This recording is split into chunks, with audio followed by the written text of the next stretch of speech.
상황을 보고 전체를 판단하려는 그런 습성이 있습니다.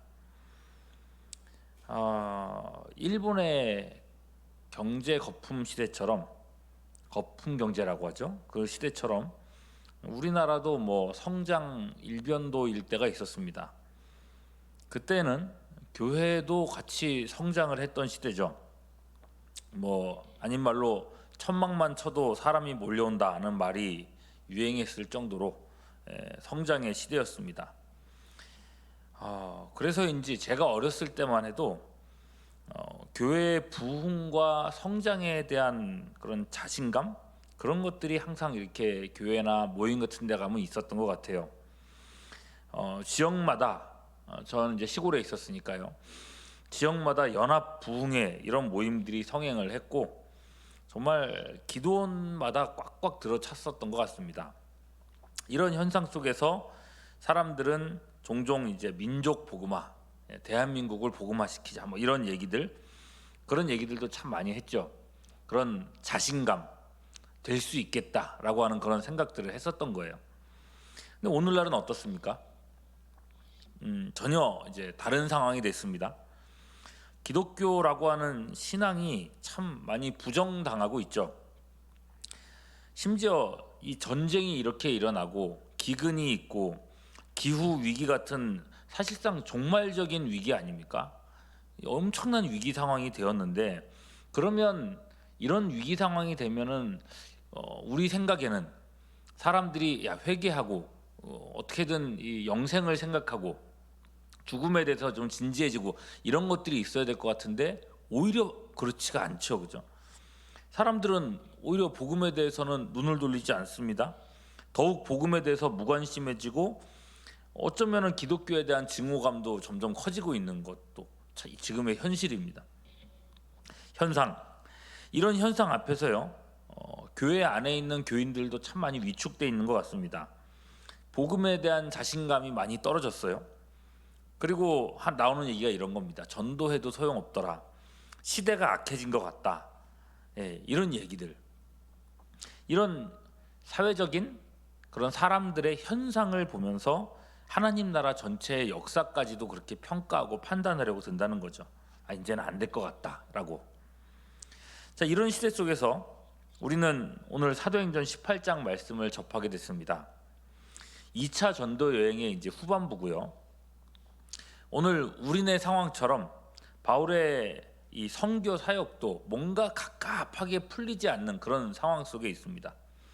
5절 보시면요, 바울이 하나님의 말씀에 붙잡혀 유대인들에게 예수는 그리스도라 밝히 증언했다 그랬습니다. 여러분, 말씀에 붙잡혀서 정말 큰 권능을 가지고 예수님을 증언을 했단 말이죠.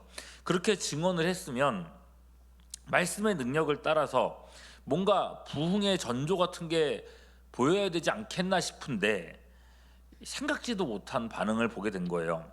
유대인들은 오히려 바울의 이런 복음을 위협으로 느꼈고 바울과 그 복음을 비방해 댔단 말입니다. 생각보다 그들의 반대가 집요하고 공격적이었어요. 그리고 그들의 태도에 바울도 견딜 수가 없었습니다. 결국 바울은 아예 이런 선언을 합니다. 6절이요. 너희 피가 너희 머리로 돌아갈 것이요 나는 깨끗하니라. 이후에는 어디로 간다고요? 이방인에게로 가리라. 너희한테 이제 전도 안 할 거야. 복음 전하지 않을 거야. 라고 말할 정도로 바울이 그만큼 힘들었다는 얘기죠. 복음 전하는 게. 그렇게 옷을 털었다고 했습니다. 유대인들과는 완전히 결별하겠다. 이렇게 선언을 했다는 거죠.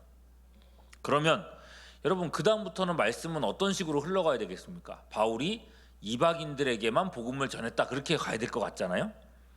그런데 여러분, 참 성경이 재밌는 부분이 또 이런 거예요. 7절 말씀 보면요, 거기서 이제 옮겼다라는 얘기가 나오죠. 거기서 옮겨서 어디로 갔어요? 하나님을 경외하는 디도 유스도의 집에 머물렀는데 여기가 어딘가? 어디예요? 회당 옆이라는 거예요. 회당이면 유대인들이 그 하나님 이렇게 말씀 배고 그런 데 아닙니까? 모임하는 곳. 여러분, 유대인과 결별하겠다라고 선언을 해버렸으면은 다른 건 몰라도 유대인의 회당과는 어쨌거나 멀어져야 되는 게 맞는 거 아니겠습니까? 이방인들하고 가까워져야 되니까요. 그런데 회당 옆으로 갔다는 거예요. 바울이 말은 그렇게 했지만 그가 자기 민족에 대한 이런 소망, 자기 민족 구원에 대한 그런 희망을 포기할 수는 없었던 거예요. 로마서 9장 1절에서 3절에 내가 그리스도 안에서 참말을 하고 거짓말을 아니하노라. 내게 큰 근심이 있는 것과 마음에 그치지 않는 고통이 있는 것을 내 양심이 성령 안에서 나로 더불어 증거하노니 나의 형제 곧 고륙의 친척을 위하여 내 자신이 저주를 받아 그리스도에게서 끊어질지라도 원하는 바로라 그랬어요. 네.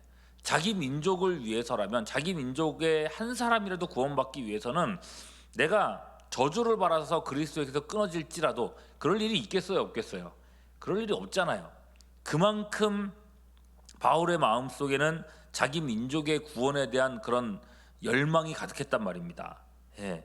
그러니 버려둘 수 있겠어요? 아무리 자기가 내가 더 이상은 이제 여기다가 복음 전하지 않겠어라고 얘기했다고 해서요. 자, 이런 바울의 간절한 마음 하나님께서 어떻게 보셨을 것 같습니까? 자, 그 결과를 보시죠. 8절입니다. 또 회당장 그리스도가 온 지방과 더불어 주를 믿으며 라고 했습니다. 여러분, 누가 예수님을 믿게 됐다 그랬어요? 회당장 그리스도. 바울이 회당 옆에서 있었다 그랬잖아요. 그 회장의 우두머리 되는 사람이 예수님을 믿게 됐다는 거예요. 말도 안 되는 일이죠. 골수 유대인인 회당장이 복음 앞에 무릎 꿇게 하나님께서 만드셨다는 겁니다. 대단한 역사죠, 그죠? 자, 그렇게 뚫리고 나서부터는 이때부터 8절 말씀 보면은 수많은 고린도 사람도 믿었다라고 하면서 사역의 여러 열매들이 맺혀지기 시작한단 말입니다. 거기에 주님께서도 이제 환상 속에서 바울에게 말씀하시면서 용기를 주십니다. 9절과 10절 자신에게 주신 말씀, 이제 우리 자신한테 주시는 말씀으로 우리 믿으면서 같이 한번 읽어봤으면 좋겠어요. 시작. 밤에 주께서 환상 가운데 바울에게 말씀하시되 두려워 말며 침묵하지 말고 말하라. 내가 너와 함께 있음에 어떤 사람도 너를 대적하여 해롭게 할 자가 없을 것이니 이는 이 성중에 내 백성이 많음이라. 여러분, 얼마나 힘이 나는 말씀입니까? 이 말씀에 힘입어서 이제 11절 보면은 1년 6개월을 머물면서 복음을 전했다고 합니다.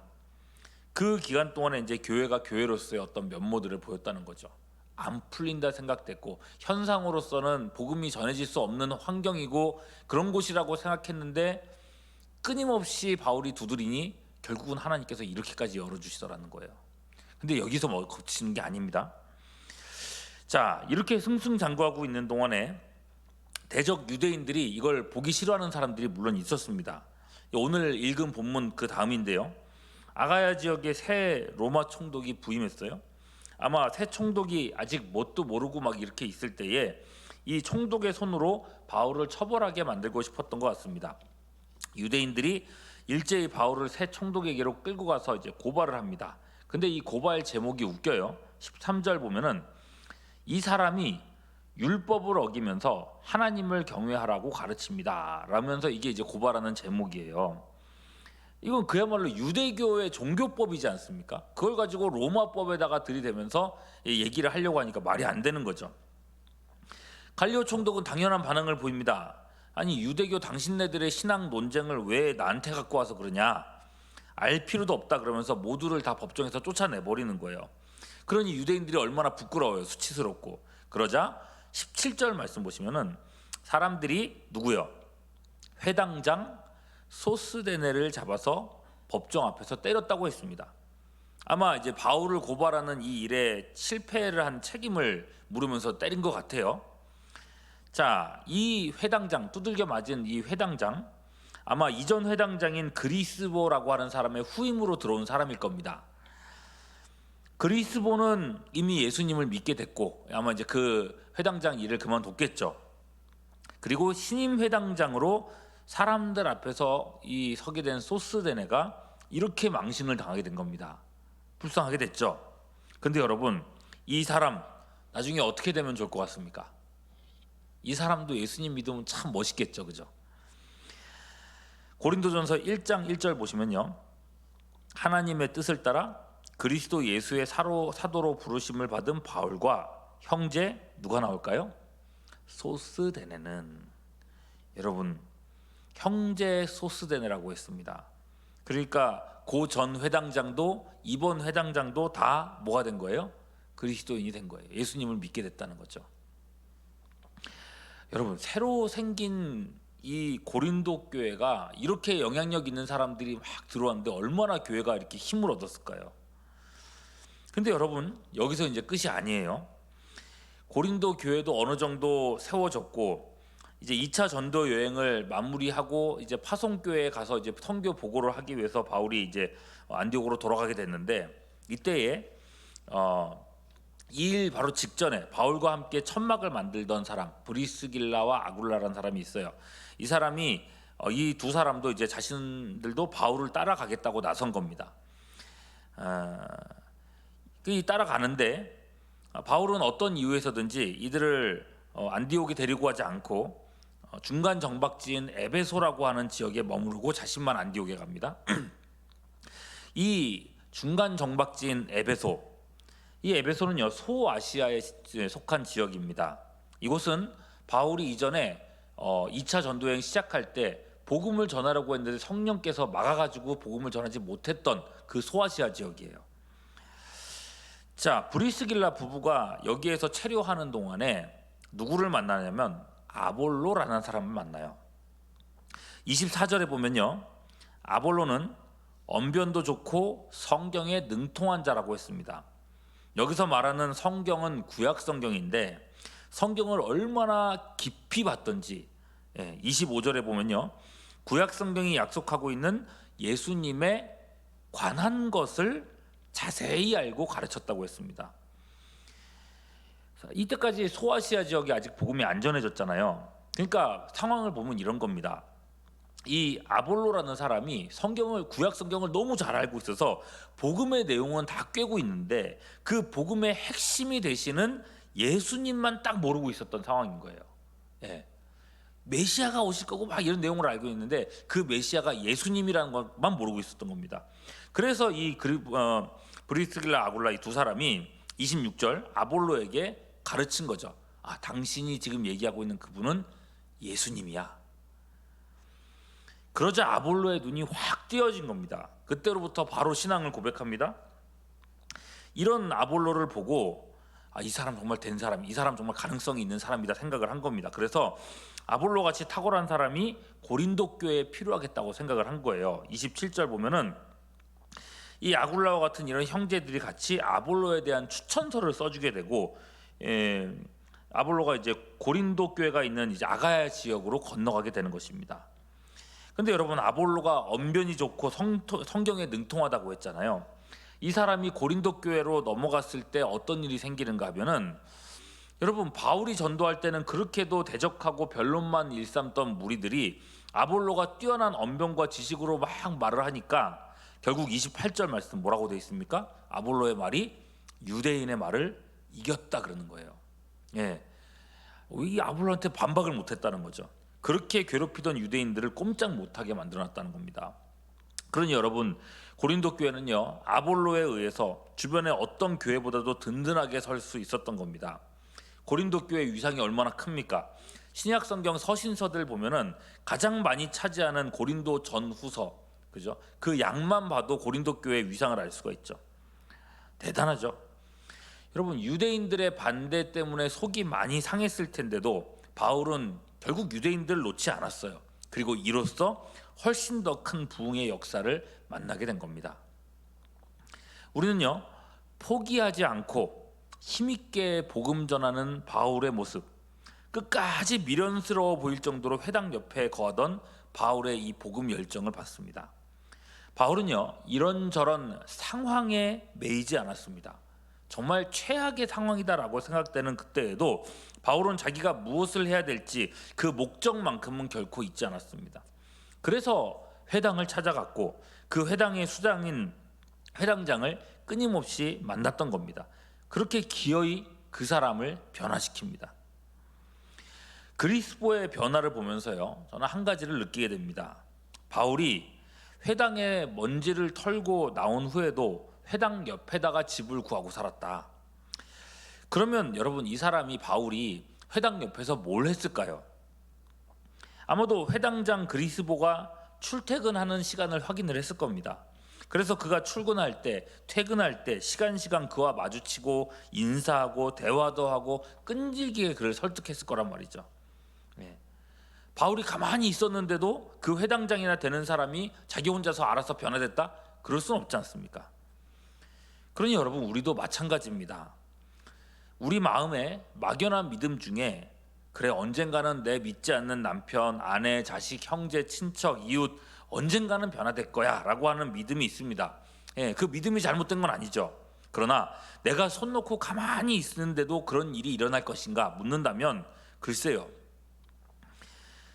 만일에 하나님께서 그런 식으로 역사하신다 그러면은 여러분, 바울이 이렇게 고생할 이유가 뭐가 있겠습니까? 어차피 하나님 변화시키실 건데.